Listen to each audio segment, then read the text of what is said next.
روس اور چین سے خطرات کا سامنا، امریکی نائب صدر نے خلائی فوج بنانے کا اعلان کر دیا۔ آج کی اہم خبر سے آگاہ کرتے چلیں، امریکی نائب صدر مائک پینس کا کہنا ہے کہ نئے میدان جنگ کے لیے خلائی فورس کے قیام کا وقت آ گیا ہے، جو 2020 تک مکمل ہو جائے گا۔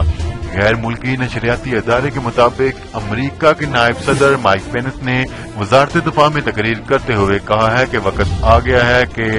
اپنی مسلح افواج کی تاریخ میں ایک اور عظیم باب کا آغاز کرتے ہوئے خلائی فورس کو قیام میں لایا جائے، جس سے نئی نسل کے خطرات کو شکست دی جائے۔ نائب صدر مائک پینس نے کہا ہے کہ روس اور چین کو روکنے کے لیے خلائی فورس کا قیام ضروری ہے، کیونکہ یہ دونوں ممالک تیزی سے سیٹلائٹ کے خلاف صلاحیت حاصل کرنے کی جانب گامزن ہے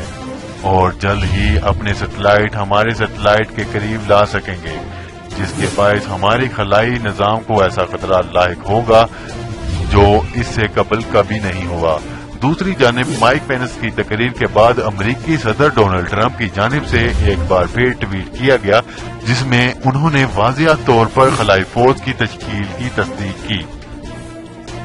واضح رہے کہ 2 ماہ قبل دنیا پر غلبے کے جنون کے پیش نظر امریکی صدر ڈونلڈ ٹرمپ نے خلائی فورس کی تشکیل کا حکم دیا تھا۔ ٹرمپ نے مزید کہا تھا کہ خلا میں بھی قیادت کریں گے، کسی اور کی قیادت منظور نہیں، خلا میں چین اور روس کی سبقت ناقابل برداشت ہوگی، چین اور روس سے پہلے ہی ہم خلا میں موجود ہوں گے۔